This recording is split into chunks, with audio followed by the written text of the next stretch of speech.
Awesome. So this is going to end up on YouTube, obviously. It's going to go viral, and everyone's going to know about best practices for professional development for mentor teachers. It's going to go on TikTok. It's going to go on all the platforms. It's going to be bigger than the Coldplay concert. So just get ready, all of you with cameras on. It's going to be fantastic. Thank you for all the emoji reactions in the Zoom room. Hi, everyone. I am super excited to be here and start our presentation today. This is my first STENT conference, and I know there have only been 6 of them, but this is actually it's only my 3rd year working with teacher candidate supervisors. So I'm really new to the space in general, new to working with this particular stakeholder group. So I'm so grateful that Isabel and I ran into Dr. Sullivan at another conference, and she let us know about STENT and invited us to apply and to come and present. So that's why you should go to conferences, because you'll meet cool people, and then they'll invite you to their conferences. So today, Dr. Orejel and we are presenting on evolving professional development for faculty and university supervisors to model asset-based practices for teacher candidates. And it's a very long title that basically just means you want to see what we've been doing at the University of Laverne recently, and that's what we're going to be presenting on today. So I'm Dr. Nina Benegas, and I'm the Director of Clinical Practice at the University of Laverne in our Department of Teaching and Learning, and I'm joined by our fearless leader, our department chair, Dr. Isabel Orejel. We had some big college-wide restructuring this semester, so we have new titles and we have a new department title, and everything is kind of new to us. So we're very excited to be here presenting together and talking about what we've been up to and the programs and the initiatives that we've started over in Laverne. And if you're not familiar, Laverne is about, I don't know, like 20 miles east of downtown LA. If you just keep going on the 134 until it kind of ends, that is where we are situated in Southern California. So our plan for today, there we go. You can see the Leos. We are the Laverne Leos on there. This is our agenda for today. So we're going to go over the purpose of the session. We're going to be talking about a lot of context here because we're all coming from different institutions. And so it's helpful for you to know what context we're dealing with. If you were here a few minutes ago, you might have heard me saying that it was so jarring for me to be in a breakout room with someone who only has 8 university supervisors at their institution. We have 36. And so even just the size of different institutions is different. The way that our programs are conducted is different. And that is why this type of conference is so helpful. We're going to talk about the scholarly context for our work, where it came from. It didn't just come out of nowhere. Our current practices, so what we're doing now, where we're going with those practices for professional development for supervisors. And then we have some time for some community building, discussion, prompt discussing, and we want to hear about what's going on where y'all are. All right. So right now I'm going to turn things over to Isabel, and then I will be back about halfway through the presentation. I'll also be monitoring the chat, as well as I'm sure Lisa will be here for me in case there are any technical issues. But while Isabel is presenting, I'll try my best to keep up with any questions you have or comments you have in the chat, and then vice versa. So without further ado, let me turn it over to my boss. All right. As Nina mentioned, we're very excited to be here today. I think one of the best parts of these conferences is the collaboration piece, being able to connect with others and what are you experiencing? So our session is really centered on, what best practices we've been doing at Laverne that are asset-based and recognize and leverage our educators' strengths. And, we want to validate those, uncover and validate those diverse experiences. We're going to share how we're continuing to address communication and hierarchy barriers between teacher education faculty and university supervisors, and creating collaborative communities where joint participation is embedded through what we call our potluck PD. Now, when Nina came on board, We talked about the needs of our department, what we identified that our university supervisors were wanting more of, and they wanted more connection. They wanted more opportunities to kind of get refresher on things. And Nina created what we called our little potluck PD, and she'll talk a little bit more about it later. And in a potluck, everybody brings something to the table, right? It's not just the host having to bring everything and you just come as a guest and you feel like a guest versus a potluck is more of a community builder. It's more, united. So everybody knows that they can bring something to the table, whether it be something simple or whether it be something a little more complicated, but everybody has a place and everybody has something to share. And we felt that that was very meaningful as the wealth of knowledge within our university supervisors was huge. Move on to the next one. Next slide.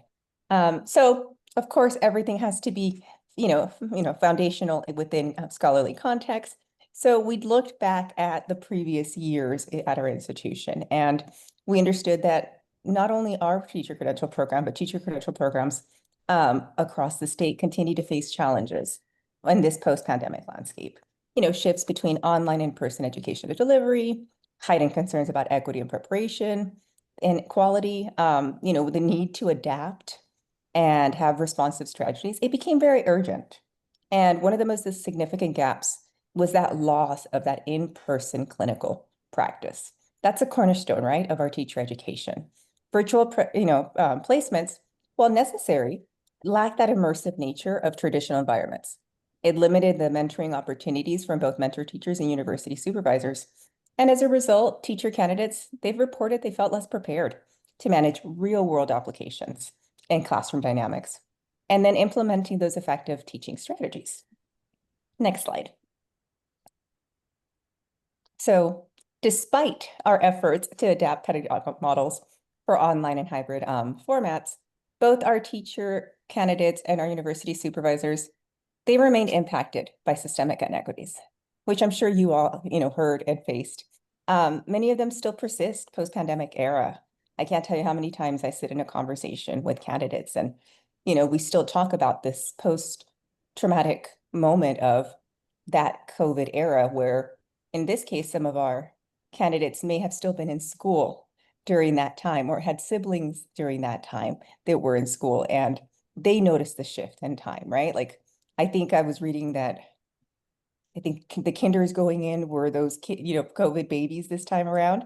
And then this past year was our first graduating class of, those high school students that didn't get a graduation. So when we think about all of those emotion associations, and especially in education, we wanted to see how our program prioritized increasing professional development opportunities that was grounded in anti-racist and culturally responsive pedagogy.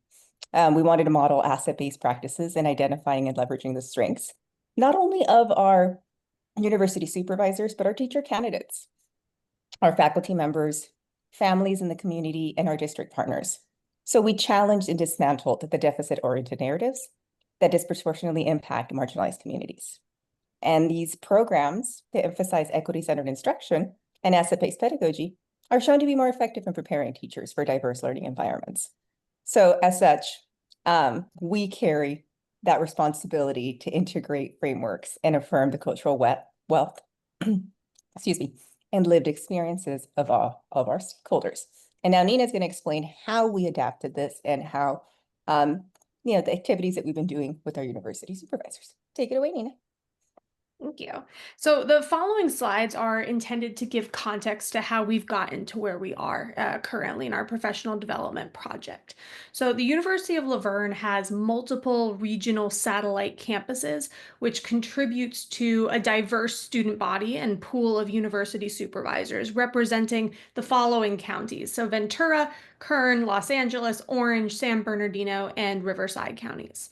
That's why we have so many people. In the fall of 2023, 2 years after the return to in-person campus operations, like Isabel was saying, university supervisors expressed this lingering desire for further opportunities for connection with the university and with each other. So the extensive range of zip codes limit the options for in-person gatherings. So department leadership, particularly me and Isabel at the time, discussed ways to build community amongst the supervisors beyond the two formal existing trainings that we have during the school year. An additional consideration was the department's continued commitment to implementing culturally responsive and sustaining practices where they've been lacking historically in teacher education programs. Developing community building sessions for our university supervisors was an opportunity for those supervisors to receive direct instruction on culturally responsive pedagogy and other asset-based practices, which we were confident would increase their own confidence and efficacy in supporting their teacher candidates in these practices as well. And I've made an effort in the past year or so in my recruiting to recruit more supervisors who they might have less classroom experience, but they might be closer to the classroom, meaning someone who has 15 years of classroom experience before they become a supervisor, rather than someone who's been retired for 20 years after 30 years of practice. That's still the majority of our block of supervisors, but I just wanted to mix it up a little bit because we had the critical mass of our supervisors who hadn't been in the classroom for 20 years. So we were doing a lot of building these development sessions, kind of rebuilding the wheel, reinventing the wheel, building from the ground up when we could have been capitalizing on the experiences of teachers who might have just retired and may have been more familiar with these practices. So just diversifying that pool a little bit. So, to give university supervisors space to share best practices, questions, and moral support, the initial conceptualization of the sessions was a potluck called Potluck PDs, because I love something you can put on a bumper sticker or a t-shirt. But no one has made t-shirts yet, which I find kind of offensive. I think that they should.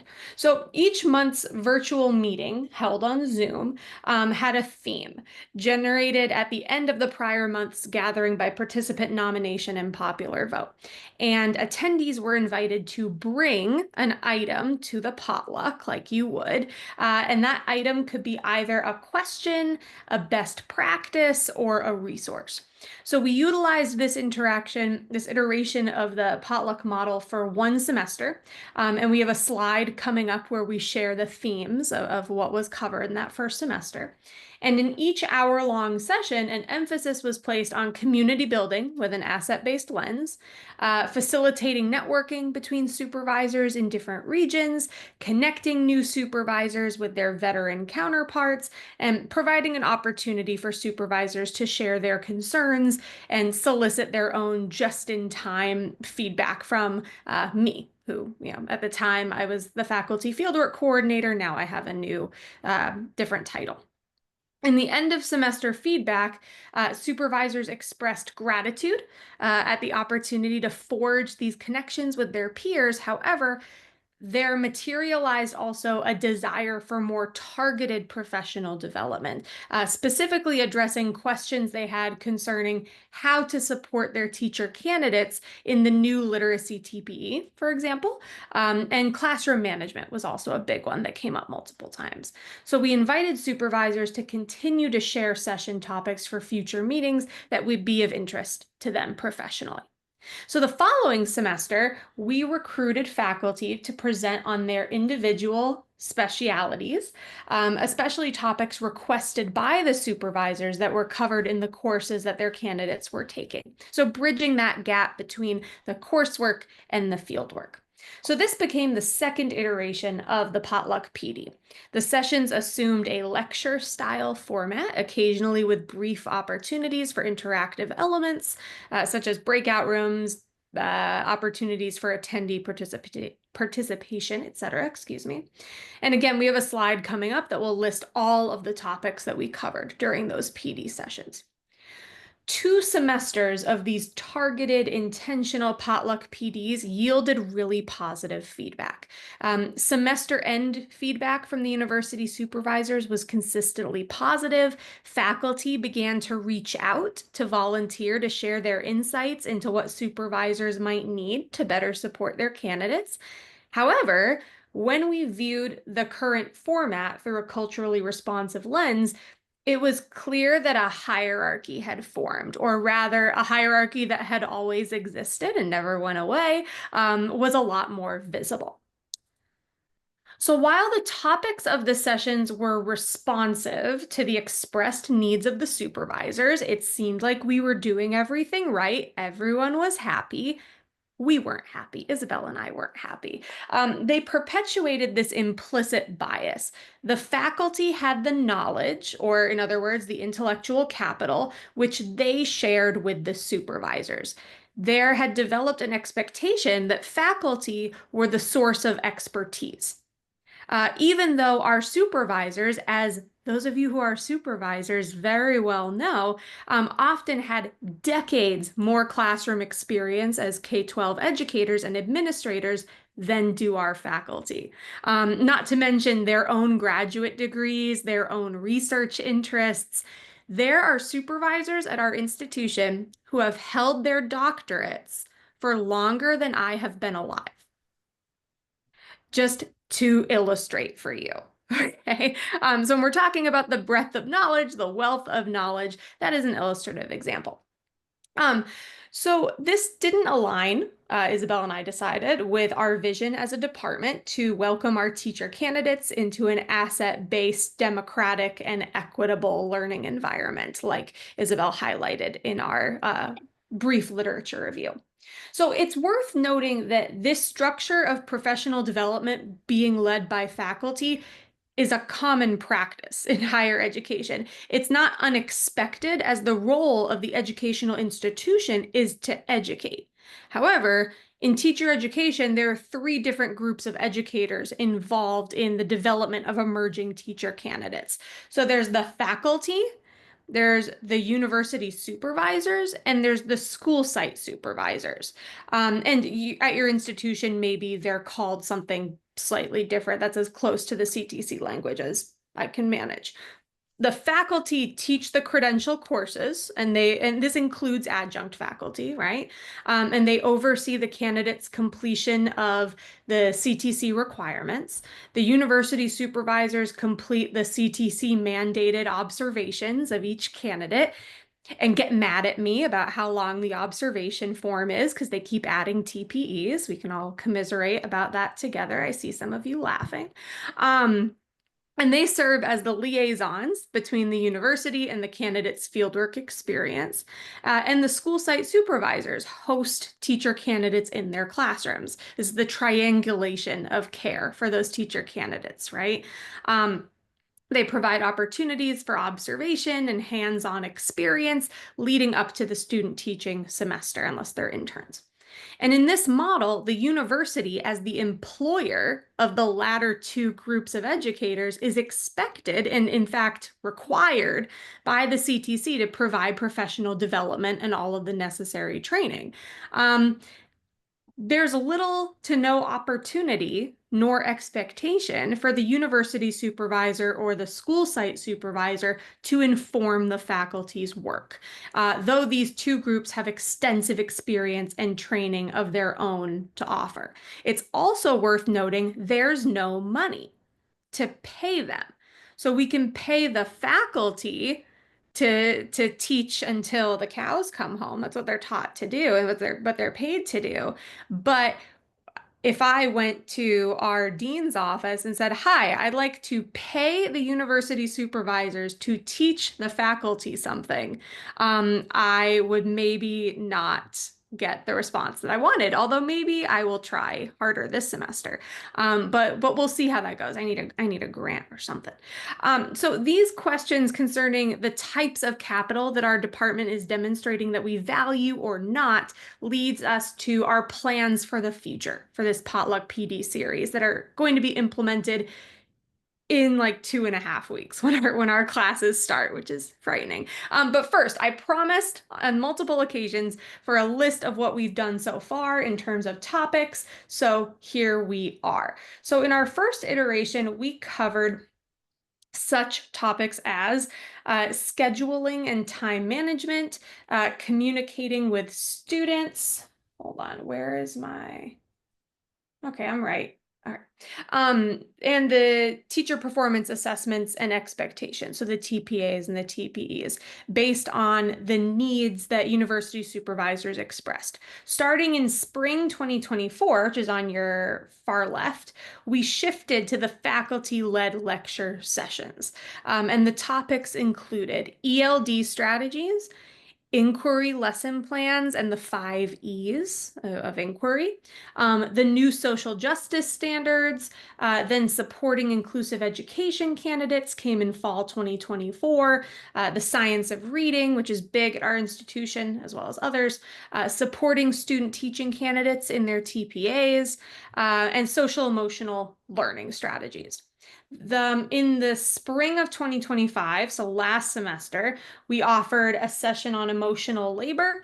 We offered a session on explicit instruction of behavior, asset-based language, and then we actually started what I'm going to talk about next with our final potluck PD of spring 2025, which was supervisor led for the first time. So we had two supervisors who presented on their best practices and pro tips for how to fill out that ridiculously long observation form most efficiently. And it was very funny and it was very useful and resourceful. And they had some great strategies for how they're typing as they're watching and whether they're doing handwritten notes versus. So it was the type of stuff that I couldn't give them because I wasn't a university supervisor. Isabel was. I wasn't. And so my knowledge of the nitty-gritty of the logistics of actually conducting an observation is limited. So that was a really invaluable presentation. And we're starting off in the fall. I already have a university supervisor who is going to present with one of his student teachers on what they're seeing in the field. And I already have a faculty member who's going to present on dyslexia strategies, and then a couple more who haven't responded to my emails yet. And I'm sure I will hear from them the second week of August when we're all back on contract. Or maybe not. We'll see. All right, there we go. So this brings us to our trajectory. Where is this going from here for our potluck PDs? So our goal is to address the issue of inequity in the sharing of resources and expertise by democratizing the format in a culturally responsive way. We want to communicate through our actions that all stakeholders in our program have their own funds of knowledge that are valuable to the continued development and improvement of the program. Not unlike some of the work that Dr. Shesh shared this morning in her keynote about gradual release of responsibility. And she talked about the intentional inclusion of student teachers in leading equity-related efforts. And that's really what we're trying to do here over the course of the next 2 semesters. We're currently exploring other avenues by which these stakeholder groups can share their expertise for the betterment of teacher candidates' fieldwork experiences.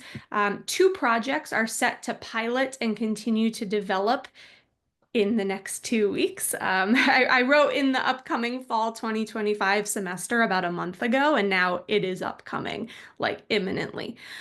First, the inverse of the professional development that I just described. We want to have a series of sessions hosted by our university supervisors and our school site supervisors and our students for our faculty. So a faculty workshop. They come and they learn stuff from our supervisors with updates on trends in the field, in candidates' performances in their classrooms. And second, we want to have a natural continuation of the work described in this presentation and the subsequent professional development opportunities led by our university supervisors. We want to develop a cross-stakeholder professional learning community. I've been hearing a lot about it in the presentations I've attended today, and I'm really excited to touch base with some people and look at what that looks like in practice. We want those professional learning communities, those PLCs, to consist of teacher education faculty, university supervisors, district partners, tasked with sharing best practices and real-time pedagogical updates from current research and from the field. We aim to expand the efforts described here into a continuous cycle of shared information and resources amongst our stakeholder groups to increase the cultural responsiveness of our teacher education program and strengthen the relationships between groups of mentors and instructors who support our teacher candidates. And one note we'd like to mention, and this part of the presentation with, is that tangential to this work, Isabel and we are currently in the final phase of a study that we're conducting on a pilot program that we launched last semester, where we paired veteran and novice supervisors in a mentor-mentee relationship, and then gave them resources. Our purpose of the study was to investigate the effectiveness of these mentor-mentee relationships on supervisors' sense of efficacy in supporting teacher candidates. And although this presentation isn't about our pilot mentor program, it's worth noting that both projects seek to elevate the role of the university supervisor. And that is our goal. Our goal at Laverne is to capitalize on the vast expertise that we have in our supervisor pool, and having supervisors mentor each other and share their expertise and their experiences is part of that puzzle. And we hope to share the results of that study with you next year at STENT. And with that, I'm going to turn this over to Dr. Orejel, to Isabel, who will open us up to discussion, because we want to know your thoughts and your reactions, and most importantly, what professional development for supervisors of teacher candidates looks like at your institutions. So, Isabel, I will prepare your slide for you. Thank you, Nina. Mhm. We just wanted to have some, and please feel free to go off script. We just kind of wanted to have a few moments with you to kind of discuss like what constitutes expertise in a teacher education space, right? Like we kind of looked at it from a different lens of even our student teachers coming in and being a source of asset-based information, right? Like they know what's going on in the field, and they come back and they tell us, well, what do we do about it? Right? Well, both Nina and I teach in the student teaching courses, and they come back and they share their stories. And I was like, oh, classroom management looks a little different than when I left the classroom, and I left the classroom in 2020, and that's only 5 years ago. So you start to think about those things. And then what intellectual capital do we value? And how are different areas of expertise highlighted or tapped within your institution? And the last question is, what underlying assumptions need to be addressed? Because there's a lot out there in order for this work to have a lasting chance. So I see already some chat box messages. Oh, we do have a lot of people. Sorry, that was Nina sending me a message. It was just me. You thought it was someone else, but it was just me You're then. so silly. But I don't know how much time we have, Lisa, as far as for So conversation. the session ends at 1:30, so we have about 20 more minutes.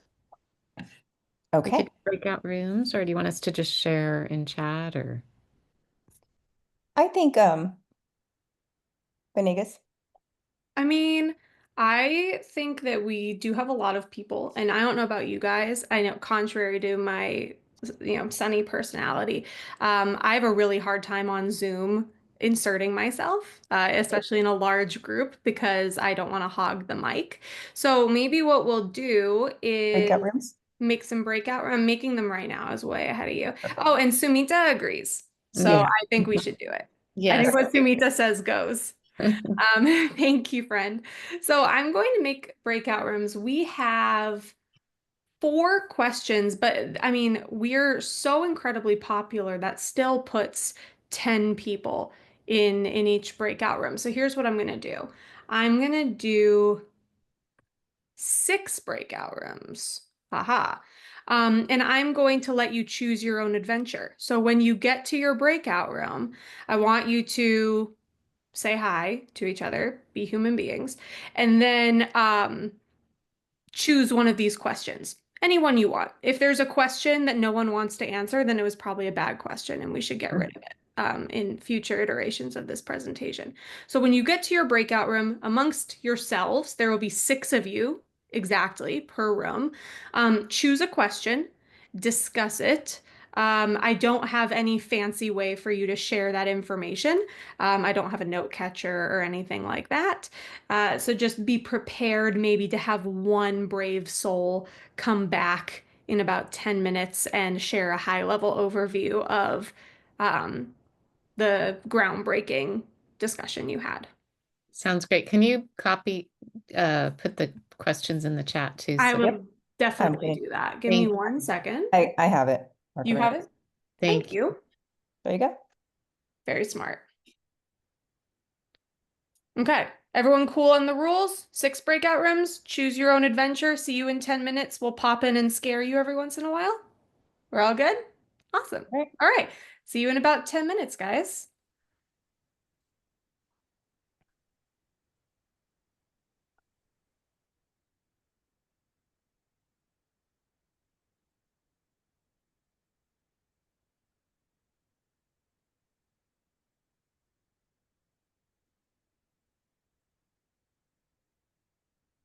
Everyone should have a room invitation.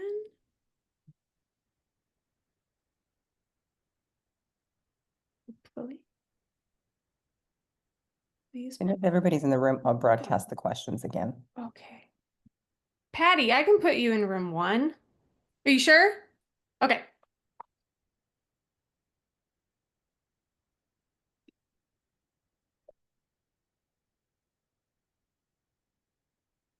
Did you get an invitation to share a room, Patty? Oh, you're muted, friend. I can't hear you. Because I thought I wanted to go to one, but I'm fine. Could you send that to me again, please? High Sure. maintenance. Thank you. Let me. Okay. Put me anywhere. I don't care. I'm Yes, easy. ma'am. Here you go.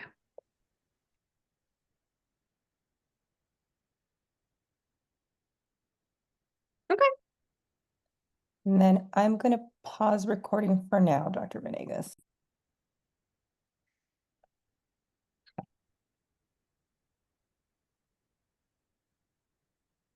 Waiting. Wait. Everyone is using every last possible second in their breakout room. It's a good sign the The chat. conversation's happening. Yeah, I think so.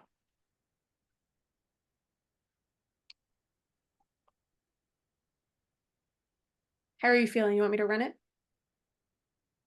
Sure. And then you can close out? I'll close out. Cool. Welcome back, everybody.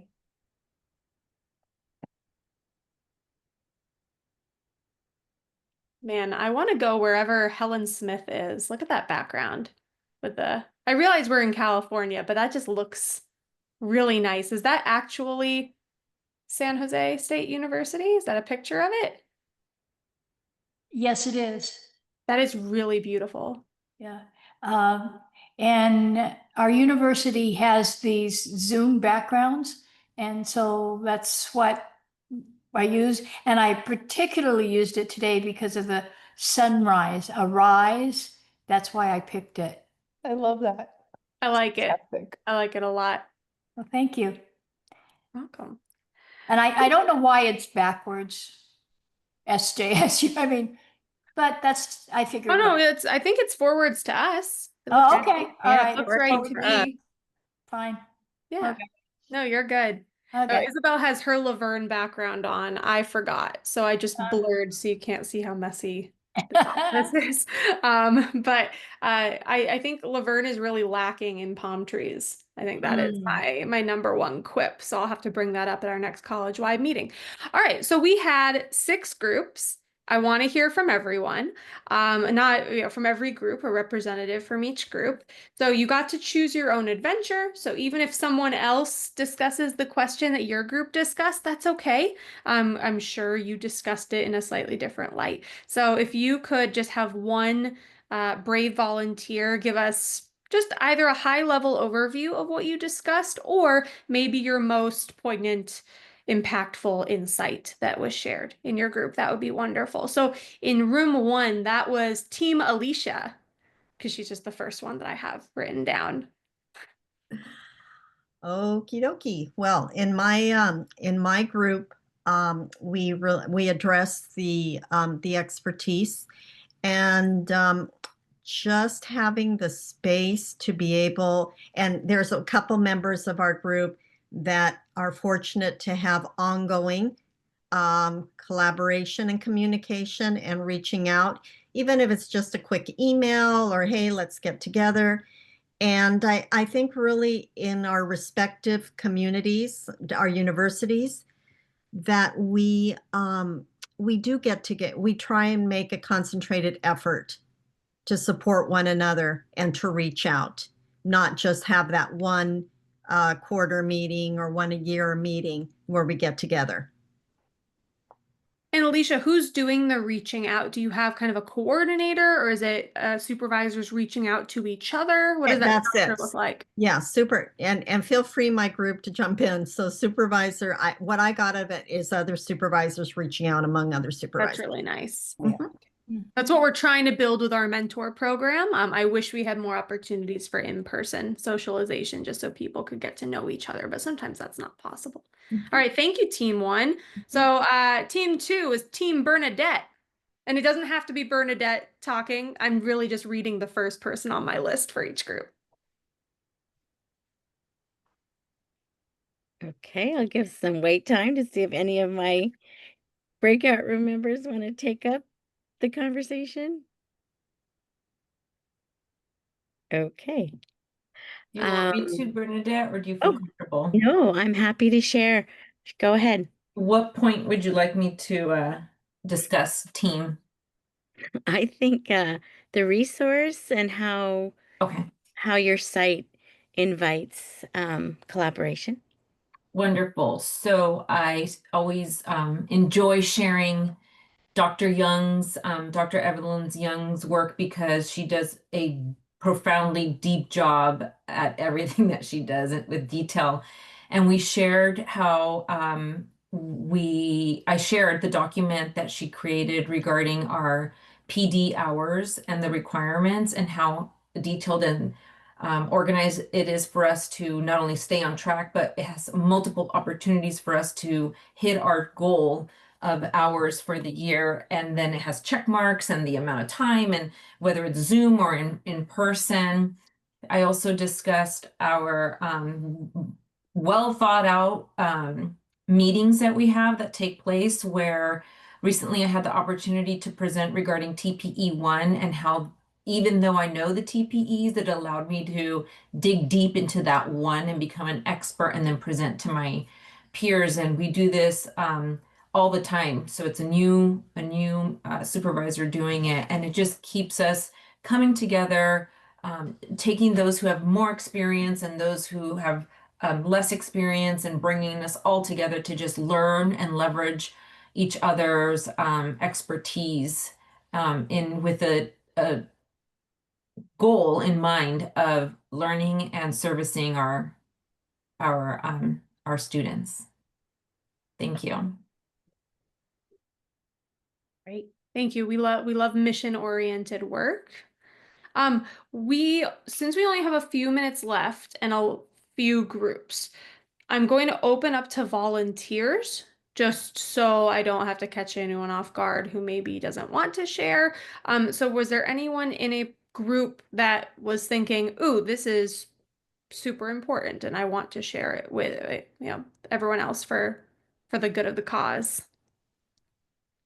This is Peter Lewis. Hi, Peter. I'm at Cal State San Bernardino, and I loved your line, Nina, elevating the university supervisor.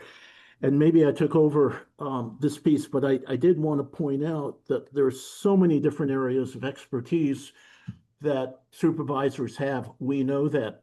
At Cal State San Bernardino, though, it was definitely, in my opinion, supervisors were in the background. We were acknowledged. We are told that we were very important, but we never really got together. And so with the full support of the department chair, a couple of us, I was one because I have a big mouth, and someone who is a great organizer, we put together a professional learning community of supervisors.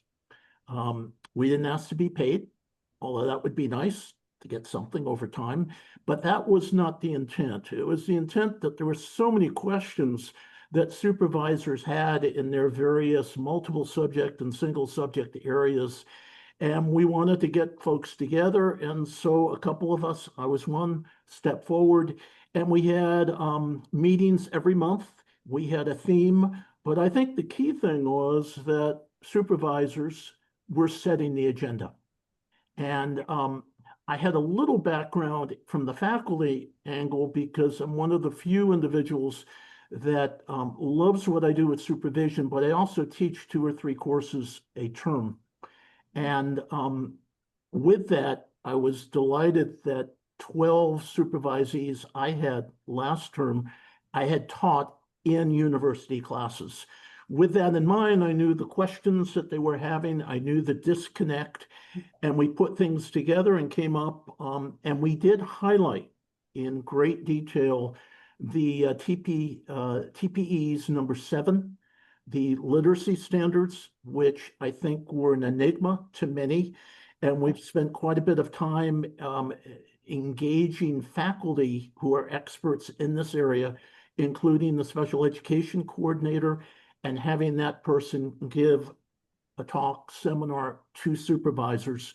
And that one we're continuing, because if you've looked at TPE 7.2, that all our teachers in multiple subjects and single subjects need to have a working knowledge of the California Dyslexia Guidelines, which is about 125 pages. And it's pretty intense.